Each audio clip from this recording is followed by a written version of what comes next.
ஹல்லேலூயா. கர்த்தருடைய பரிசுத்த நாமத்திற்கு மகிமை உண்டாவதாக. இந்த காலை வேளையில் இந்த நிகழ்ச்சி மூலமாய் சந்திப்பதில் மிகுந்த மகிழ்ச்சி. இன்றைக்கும் நாம் கர்த்தரை குறித்தே எல்லா காரியத்திலும் மேன்மை பாராட்டணுங்கிறத குறித்து பார்க்க போகிறோம்.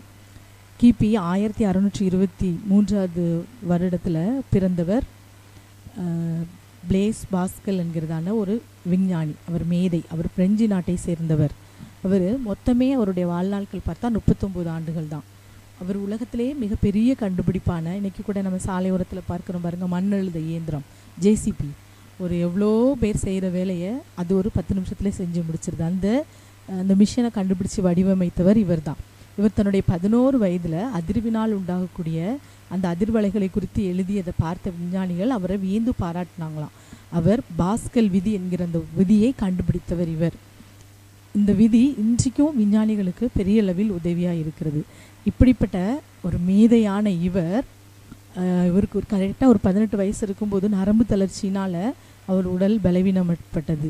அவருக்கு கை கால் நரம்பு தளர்ச்சி ஏற்பட்டு ஒரு குச்சியின் உதவியினால தான் அவர் நடந்தார்.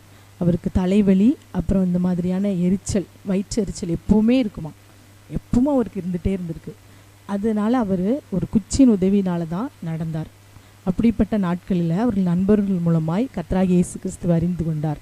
அப்போ அவர் கர்த்தரை அறிந்து கொண்டு இப்படி நடந்து கொண்டிருக்கிற நாட்களில் ஒரு நாள் குதிரை வண்டியில் போயிட்டு இருக்கும்போது அந்த வண்டி பாலத்தில் என்ன செஞ்சது, கீழே விழுந்துருச்சு. ஆனால் அவருக்கு மட்டும், அவர் இருந்த அந்த பெட்டி மட்டும் அந்த பாலத்தில் தொங்கியபடி அவருக்கு ஒரு சிறு சாய்ப்பு கூட இல்லாமல், அந்த வண்டியனா சுக்குநூறாயின்னு உடைந்ததான், ஆனால் அவருக்கு ஒரு சிறு சாய்ப்பு கூட இல்லாதபடி அவர் காக்கப்பட்டார். அதுக்கப்புறம் அவர் கர்த்தருடைய அன்பிலே மறுபடியும் நல்லா ஊன்றி கட்டப்பட்டார். ஒரு நாள் இரவில் அவர் கர்த்தரை தரிசித்து கர்த்தருக்குள்ளே தன்னை அதிகமாய் பலப்படுத்தி கொண்டு அவருடைய அன்பினால், அவருடைய வல்லமையினால் நிரப்பப்பட்டார். அப்போ அவர் கர்த்தருக்குள்ளே நெருங்கி சேரும்போது அவர் சொன்ன காரியம், நான் என்னுடைய ஞானம், என்னுடைய கல்வி இதெல்லாம் குறித்து நான் மேன்மை பாராட்டலை, நான் இயேசுவை அறிந்து கொண்டது குறித்து தான் மேன்மை பாராட்டுறேன் என்று சொல்லி அவர் சொல்லி வாழ்ந்து வந்தாராம். அப்போ அவர் சொன்ன காரியம், விஞ்ஞானிகளின் தேவன் அல்ல, அவர் ஆபிரகாம், ஈசாக்கு, யாக்கோபு என்பவர்களுடைய தேவன், அவர் என்னை சந்தித்தார் என்று சொல்லி ஒரு பேப்பரில் எழுதி அதை தான் எப்போதுமே தன் ட்ரெஸ்ஸோடு இணைத்து அணிந்து கொள்வாராம். இன்றைக்கும் அவருடைய ட்ரெஸ்ஸு கூட அவருடைய கையால் எழுதப்பட்ட இந்த பேப்பரும் கூட வைத்து இன்றைக்கும் அவருடைய அந்த நாட்டில் பத்திரமாக அவருடைய நினைவாய் வைக்கப்பட்டிருக்கிறதாம். அவர் இன்றைக்கு அந்த அப்பேற்பட்ட விஞ்ஞானியே நான் கர்த்தரை அறிந்து கொண்டதுனால தான் அதை குறித்து நான் மேன்மை பாராட்டுகிறேன் என்று சொன்னார். ஆனால் இந்த உலகத்தில் எவ்வளவோ கண்டுபிடிப்புகளை நான் கண்டுபிடித்திருக்கலாம், ஆனால் நான் என்னை ரட்சித்த என் கர்த்தராகிய இயேசு கிறிஸ்துவை இரட்சகரை அறிந்து கண்டு கொண்டது தான் நான் கண்டுபிடிப்பிலே பெரிய கண்டுபிடிப்பு என்று சொல்லி அவருடைய நாட்குறிப்பில் எழுதி வைத்தாராம். இன்றைக்கும் அருமையான தேவனுடைய பிள்ளைகள், இந்த உலக வழக்கம் என்ன சொல்லுது, நல்ல ஞானம், நல்ல அறிவு, நல்ல செல்வம் இதெல்லாம் இருந்தால் நம்ம யாரையும் நம்ப வேண்டாம், கடவுளையோ யாரையோ ஒருத்தரையுமே நம்ம நம்பாமல் நாமே நம்பி வாழலாம், தன்னையே நம்பி வாழலாம் என்று தான் உலகத்தில் உள்ள கருத்து சொல்கிறது. ஆனால் இன்றைக்கி பாருங்கள், உலகத்திலே புகழ்பெற்ற விஞ்ஞானி அவர் என்ன சொல்கிறாருன்னா, எனக்கு ஆண்டவர் தான் தஞ்சம், அவரை நான் குறித்து பார்த்தது தான் எனக்கு மேன்மை என்று சொல்கிறார்.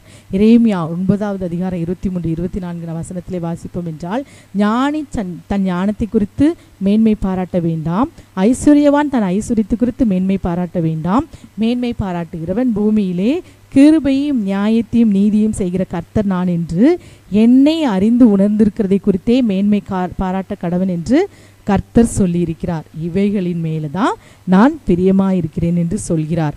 ஆமேன். இன்றைக்கும் இந்த வார்த்தையின்படி தான் அந்த ஞானி என்ன செய்தார், கர்த்தரை குறித்து மேன்மை பாராட்டினாராம். பூமியிலே கிருபையும் நியாயத்தின் நீதி செய்கிற கர்த்தர் நான் என்று என்னை அறிந்து உணர்ந்திருக்கிறதை குறித்தே மேன்மை பாராட்ட கடவன் என்று கர்த்தரை குறித்தே மேன்மை பாராட்டினார். என் கண்டுபிடிப்பில் எல்லாம் என் இரட்சகரை கண்டுபிடித்து தான் பெரிய கண்டுபிடிப்பு என்று சொன்னார்.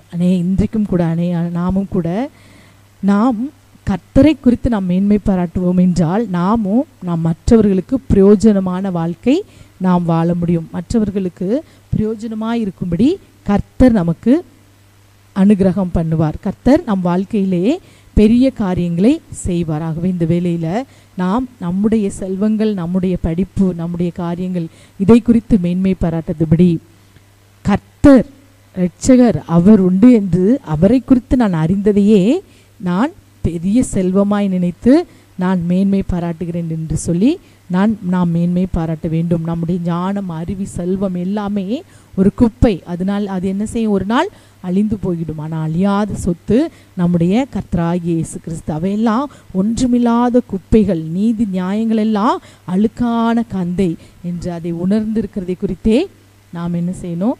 நான் அதெல்லாம் குப்பை என்று சொல்லி உணர்ந்து கர்த்தரை குறித்தே நாம் மேன்மை பாராட்ட வேண்டும். ஆகவே எப்போதும் கண்களை மூடி நாம் ஜெபிக்கலாம். அப்பாவுமே நாங்கள் நன்றியோடு ஸ்தோத்திரிக்கிறோம்.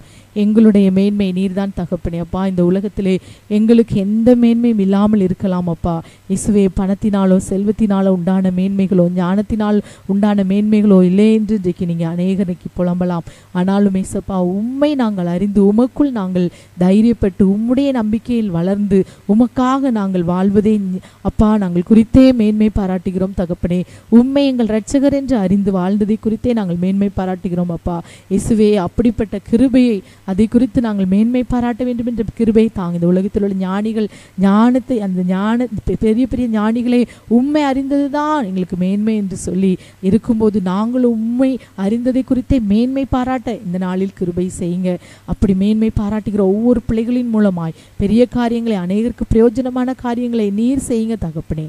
முற்றிலும் எங்களுடைய கரத்தில் ஒப்பு கொடுக்கிறோம். சகல துதிகன மகிமை ஒருவருக்கே செலுத்துகிறோம். இயேசுவின் நாமத்தில் ஜெபிக்கிறோம் நல்ல தகப்பனே. ஆமேன், ஆமேன்.